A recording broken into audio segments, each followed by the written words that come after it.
오늘 함께 나눌 이 말씀의 제목이 에돔의 교만을 넘어입니다. 제가 오바댜서 본문을 받고 나서 심각한 고민을 한번 한 적이 있습니다. 왜 고민을 했냐면 2년 전에 제가 오바댜서를 가지고 설교를 했어요. 그런데 오바댜서가 안타깝게도 딱 한 장밖에 없습니다.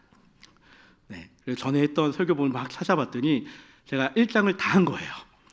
어떻게 하지 고민하다가 오늘은 이 오바댜서에서 이야기하는 이 오바댜서가 에돔에 대해서 이야기하고 있는데 과연 이 에돔이 어떤 범죄 가운데 있었는지에 대해서 좀 더 주목해보고 에돔의 그 범죄의 모습들, 특히 에돔의 이 교만의 모습들을 넘어서 우리들이 어떠한 삶을 살아가야 하는지에 대해서 함께 나누고자 합니다. 오바댜서는 성경을 펴다 보면요, 잘 못 찾습니다. 잘 찾으면 거짓말인 거예요. 잘 찾으면 그 사이에 이렇게 뭔가 표시를 해놨다거나 이렇게 책 갈피를 딱 껴놓으셔야지만 바로 찾을 수 있는 책이 오바댜입니다. 그만큼 짧은 책입니다. 한 장. 성경에 한 장 있는 책이 별로 없는데 한 장밖에 없는 책입니다. 하지만 이 안에는 에돔이 지은 죄와 또 하나님께서 하실 그 심판과 이스라엘의 회복과 열방의 구원에 대해서 이야기하는 책이 이 오바댜서입니다. 이 안에 짧지만 죄에 대한 것과 구원에 대한 것, 회복에 대한 것들이 다 나오는 책이죠. 그 가운데 오늘 앞서 이야기한 것처럼 에돔이 지은 죄에 대해서 좀 더 집중적으로 보고자 합니다. 에돔은 에서의 후손으로 알려져 있습니다. 야곱의 후손이 이스라엘 백성들과 엄밀히 따지면은 친척 관계이죠. 근데 점점 멀어져 가죠. 후손들이 많아질수록 뭐 2종의 4촌에 뭐 8촌에 9촌에 10촌에 이렇게 넘어갔을 겁니다. 그런데 이 에돔은 이스라엘 백성들과는 척을 지은 민족으로 등장합니다. 마치 우리나라하고 북한과의 관계 같은 느낌이에요. 대표적인 예가 이스라엘 백성들이 출애굽하면서 가나안 땅으로 들어갈 때 이 에돔 땅을 좀 지나서 가려고 했습니다. 그래서 이 에돔 땅 좀 지나가게 해달라라고 이야기했더니 군사를 일으켜서 못 지나가게 했던 나라가 이 에돔입니다. 그 후에 이스라엘은 에돔을 원수처럼 여겼고요. 뒤에도 나올 테지만 수없이 많은 이스라엘의 그 왕들이 에돔을 정복하기도 하였고 그 다음에 또 반란을 일으키기도 했던 나라가 에돔입니다. 이러한 에돔에 대해서 오바댜는 심판받을 것이다 라고 이야기하는데 그 이유는 그들이 가지고 있었던 교만함 때문입니다. 에돔이 가지고 있었던 교만의 모습은 무엇입니까? 에돔이 심판받는 이유가 교만의 모습이라고 하는데 그 교만의 모습 가운데 몇 가지를 오늘 한 번 더 생각해 보고자 합니다. 그 가운데 가장 첫 번째로 꼽을 수 있는 교만이 지형이 가지는 교만입니다. 지형. 이 에돔이 속한 이곳은요, 3절에 보면 이렇게 기록합니다. 너의 마음의 교만이 너를 속였도다. 바위 틈에 거주하며 높은 곳에 사는 자여, 내가 마음에 이르기를 누가 능히 나를 땅에 끌어내리겠느냐 하니라고 기록합니다. 이 에돔이 있는 지역은요, 사해 남동쪽에서부터 시작해서 아카바만에 이르는 지역이 있습니다. 말 그대로 하면 동서로도 있고 위아래로도 있는데 북쪽에 석회암 고원이 있고요. 그 석회암 고원이 있고 남쪽으로 내려갈수록 험준한 사암 지형을 이루고 있습니다. 그리고 대부분의 땅이 사막으로 되어 있습니다. 그러하기에 에돔 사람들이 주로 살았던 곳은 사막이 아니라 석회암 지역이 있었던 그 산 위에 살았습니다. 그러다 보니까 바위 틈 또는 높은 곳에 거주하였는데 이 에돔이 가지고 있었던 이 지형적인 특색으로 인해서 이들은 천연의 요새, 바위 위에 천연의 요새를 짓고 그 가운데 있었다라는 것이죠. 이 요새가 있는 곳들은 페트라 지형이라고 불렸습니다. 그래서 우뚝 솟은 바위들, 그리고 그 바위 위에 요새가 있고 외부의 적들이 아무리 공격을 한다 해도 쉽사리 뚫어낼 수 없는 곳, 그것이 바로 에돔이었습니다. 즉 방어, 공성전만큼은 자신 있다 했던 민족이 바로 에돔이었습니다. 이러한 바위 같은 지형 때문에 에돔이 교만했으니까 오바댜가 이렇게 이야기하는 겁니다. 그러하기에 누가 능히 나를 땅에 끌어내리겠느냐라고 그 마음 가운데 가지고 있었다라는 것이죠. 또 한 가지 에돔이 가지고 있었던 이 지형적으로는요, 활발한 무역로가 있었던 곳이 바로 이 에돔 지역이기도 했습니다. 우리가 성경을 읽다 보면 아까 앞서 이야기했듯이 모세가 가나안 땅으로 가기 위해서 우리 이곳 좀 지나가면 안 될까라고 요청했던 그 길이 왕의 대로라고 불리는 길이었습니다. 말 그대로 그 땅은 왕들이 일궈놓은 땅이라기보다는 왕들이 다닐 수 있게 잘 만들어진 길이라는 의미입니다. 그리고 이 길을 상인들이 주로 다녔습니다. 이 에돔이 가지고 있는 지정학적 특징이 애굽과 북쪽 지역을 잇는 지역이었습니다. 그러다 보니까 상인들의 원만한 통행들이 있었던 곳이죠.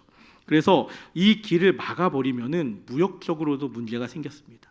그리고 더불어서 길이 발전된 곳에는요, 무역이 성황한 곳에는요, 자연스럽게 문화가 발전하고, 문화가 발전하는 곳은 자연스럽게 그 안에 기술들이 발전하는 것을 보게 됩니다. 이런 도로가 있기 때문에 이 에돔은요, 문화와 기술이 가지는 교만도 함께 가졌습니다. 즉 지형이 주는 이점을 최대한 자신들의 유리하게 방어의 목적으로 사용하고, 또 문화가 기술이 가지는 것 가지고 교만하게 되어가는 것이죠. 그리고 이 기술이 가지고 오는 교만을 통해서 이 자연스럽게 건축들도 변하게 됩니다. 이 에돔 땅에 있었던 페트라 지형 안에 우리가 흔히 잘 아는 아름다운 조각상들도 있고요. 그 안에 사람들이 사는 곳들, 석회암 동굴 안에 사람들이 사는 곳도 있었습니다. 말 그대로 자연 그대로의 모습을 가지고 산 꼭대기에 석회암을 파가지고 그 안에 사는 곳을 만들고 그 안에 사당을 만들고 신전을 만들었던 곳이 바로 이 지역이었습니다. 에돔 민족이 지었는지, 페트라라는 그 문화, 그 안에 있는 건축물들이 에돔 민족이 지었는지 아니면 그 이전에 있었던 민족이 지었는지에 대해서는 지금도 설왕설래하는 역사학자들이 있지만, 여하튼 간에 그 안에는 아름다운 조각들도 있었고 바위 위에 아름다운 도시가 만들어졌다는 거 우리는 기억해야 합니다. 또 한 가지는 산에는 계단식 토지를 이용하여서 농경을 하였다라는 기록이 남아 있습니다. 실제로 발견되기도 하였고요. 즉 그 험한 산지 석회암을 깎아서 농사지었다라는 이야기입니다. 단 하나의 땅도 놀리지 않고 하나하나 기술력으로 농경지를 확보하였습니다. 그리고 도자기 기술도 진일보하였다라고 합니다. 물건을 저장하고 또 물을 나를 수 있는 기술, 그리고 도자기는 그 지역의 특산물이 되어서 많은 수출품이 되었다라고 이야기합니다. 독특한 지형 속에 요새들을 건설하는 것도 그들이 가지고 있는 기술이었습니다. 이러한 기술이 가지고 있는 교만이 그들 가운데 있습니다. 그래서 오바댜는 이들을 향해서 바위 틈에 거주하고 높은 곳에 사는 자 더불어서 이들의 모습이 독수리처럼 높이 오르고 별 사이에 깃들일 정도라고 고백하고 있습니다. 말 그대로 이들이 가지고 있는 기술은 높은 산지 속에 특화된 기술이고, 이 기술을 일반적인 사람들은 넘볼 수 없는 기술이었다라고 말하고 있습니다. 흔히 말하는, 오늘날 우리들이 말하면은 넘사벽이라고 할 수 있는 것이죠. 이런 지형과 기술은 점점 에돔에게 교만을 가지고 왔고, 결국 에돔은 역사 속에서도 그 교만의 모습을 가지게 됩니다. 에돔이 가지고 있는 역사 속의 교만은 우리가 잘 알고 있듯이 에서의 자손이라는 것에서부터 시작합니다. 그런데 앞서 제가 이야기 드릴 때 문화적인 측면 말고 기술적인 측면에 있어서 이미 그 땅에는 원주민들이 있었습니다. 에서가 에돔 민족이 그 땅에 들어가기 이전에, 우리가 흔히 말하는 그 에돔 민족이 살았던 그곳에 들어가기 이전에 이미 원주민들이 있었는데, 에서가 그 원주민들을 하나하나 추방해서 그 땅을 정복한 곳이었습니다. 그러다 보니까 야곱이 형의 분노를 피해 도망하였다가 돌아왔을 때에는 이미 그 땅에 대한 정리가 다 끝난 상태였다라고 역사학자들은 말합니다. 처음에는 제각기 족장에 의해서 통치되었던 곳이 에돔 땅이었지만, 이스라엘 민족이 왕권을 갖추기 이전에 이미 왕이 있었던 곳이 이 에돔 민족입니다. 말 그대로 하면은 이스라엘 민족이 아직 선지자들이 있고 사사가 있을 시기에 이미 에돔은 왕이 세워졌고, 강력한 왕권을 바탕으로 그 국력이 신장하여서 이웃 나라들을 정복하고 있었던 것이죠. 또한 군사적으로도 대항하는 놀라운 일들을 그들은 하고 정복 전쟁도 하였습니다. 이런 에돔 민족은 특이하게도 하나님이 하나님의 총회에 들어올 수 있도록 허락한 민족이기도 했습니다. 그럼에도 불구하고 이 에돔 민족은 끊임없이 이스라엘과 대치하였습니다. 사울과의 전쟁 기록 가운데도 이 에돔이 등장하고요. 다윗이 여러 이민족을 정벌할 때 함께 정벌당한 곳도 이곳이었습니다. 이후에 솔로몬이 항구를 세우고 구리광산을 개발한 곳도 이 에돔 땅이었습니다. 이스라엘이 남유다와 북이스라엘로 나뉘어져 있을 때 유다 왕국의 통치권을 인정했으나 여호람 왕 때 반란을 일으킨 곳도 에돔이었습니다. 아마샤 왕이 반란을 진압했으나 곧 다시 반란이 일어나서 그 반란 가운데 자기들만의 나라를 세웠던 곳도 에돔입니다. 그 이후에 아수르의 조공을 바치는 국가가 된 나라도 에돔입니다.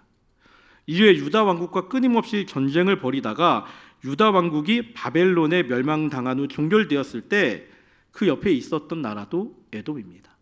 비록 에돔이 이후에 바벨론의 침략으로 쇠퇴하게 되지만 에돔은 역사적으로 보았을 때 왕권을 빠르게 시행한 국가였고 철기도 빠르게 받아들였고 광산도 있었고 강력했던 이스라엘과 대치했으며 자신들만의 그 역사적으로 있는 역사성을 가지고 있었던 곳이었습니다.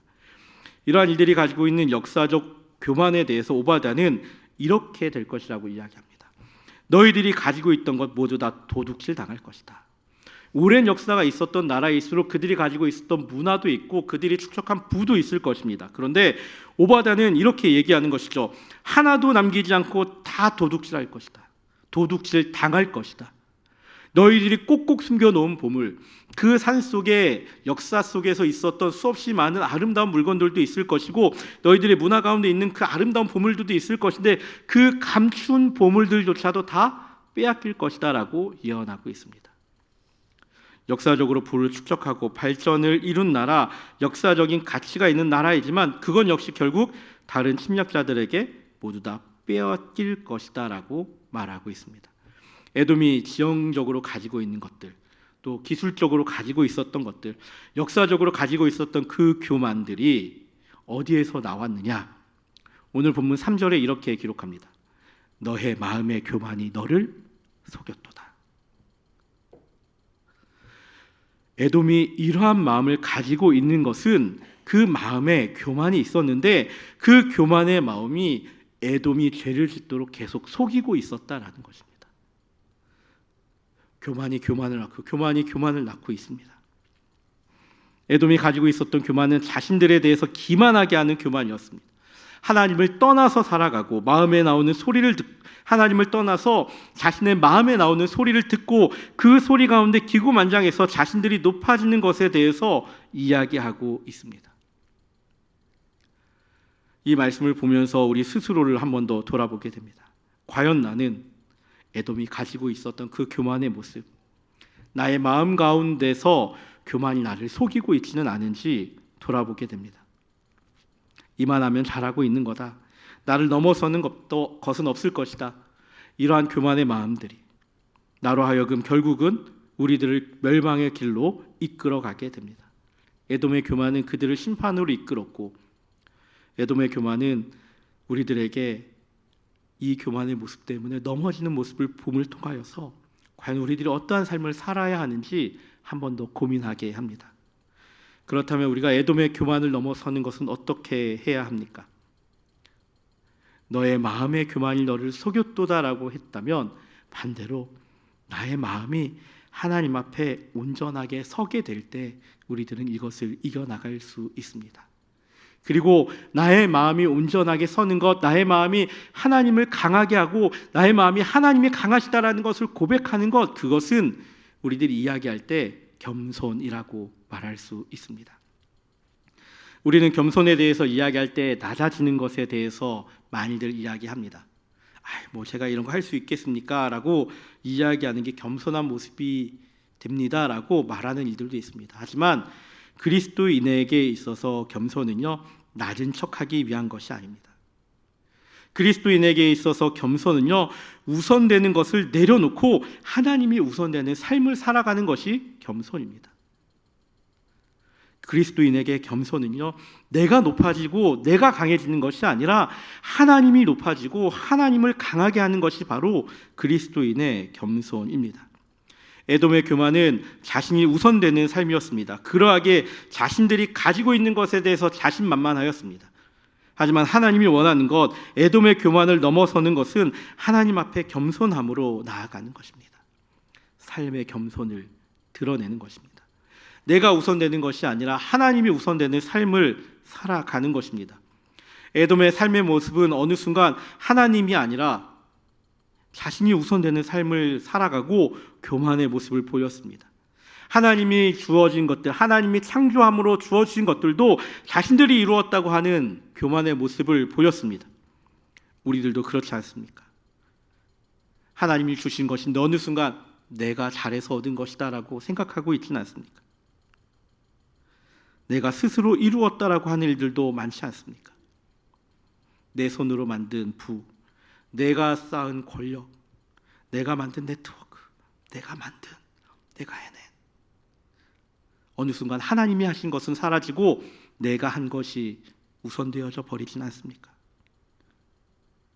이러한 말들이 우리 주변에 나의 마음 가운데 얼마나 많은지 돌아보게 됩니다. 내가 이룬 것이 이러한 것이라고 이야기하는 것, 그것이 나를 지배하고 있지는 않은지 우리는 돌아봐야 합니다.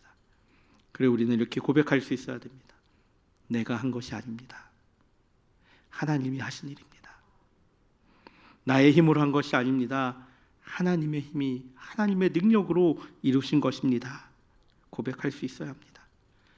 에돔이 지형과 지물과 기술과 역사적인 모든 것이 사람의 힘으로 한 것처럼 보이지만 그 역시도 하나님의 행하심을 고백하는 모습이 되어야 합니다.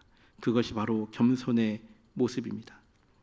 교만은 자신이 높아지는 것이고 겸손은 하나님을 높이는 일입니다. 교만은 자신이 가진 것에 대해 욕심이 계속되는 것이고 겸손은 자신이 가진 것에 대한 감사가 있습니다. 우리 인생에 나는 과연 얼마나 감사하고 있습니까? 하나님을 높이고 있습니까? 내가 높아지려 하다 보니 결국은 구원의 일도 나의 행위로 덮어버리고 있지는 않습니까?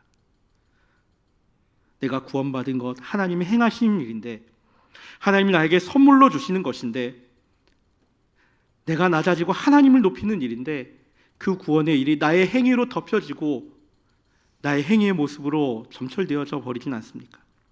예수님이 이 땅에 오셔서 고난당하시고 죽으시고 죽음을 이기시고 부활하시고 하늘에 오르셔서 우리의 중보자가 되시고 다시금 이 땅에 오신다는 그 복음의 놀라운 소식에는 하나님의 승리가 들어있고 그 가운데는 하나님이 하신 일들이 있는데 나의 힘으로 된 건 아무것도 없고 하나님이 이 모든 것들을 행하셨는데 그것에 나의 생각들이 내가 높아지는 것으로 그것들을 사용하고 있지는 않습니까? 복음의 사건 가운데 나는 믿음의 고백하는 것밖에 그 믿음의 고백밖에 내가 하는 것은 없습니다. 하지만 그 가운데서 내가 높아지려고 하고 있지는 않습니까? 복음의 사건 역시도 하나님이 높아지고 하나님이 행하신 일임을 우리는 기억해야 합니다. 한 찬양의 가사에 겸손에 대해서 이렇게 고백하는 내용이 있습니다. 어떠한 자기의 주장도 버리고 오직 모든 것을 주님 뜻에 맡기며 내가 강한 것이 아니라 주가 강함을 보여주는 것이 진정한 겸손이다. 사랑하는 성도 여러분, 에돔의 교만을 넘어 나아가는 것은 하나님이 높아지는 겸손의 모습입니다. 내가 강한 것이 아니라 주가 강함을 보여주는 것이 진정한 겸손의 모습입니다. 오늘 우리의 삶에서 내가 높아지려고 했던 일들이 있었습니까? 나로 칠해져 있던 것들이 있었습니까? 그것들을 내려놓고 하나님의 행하심에 대해서 하나님이 하신 일에 대해서 높이는 삶을 살아가는 믿음의 성도들이 되기를 예수님의 이름으로 축복합니다. 아멘.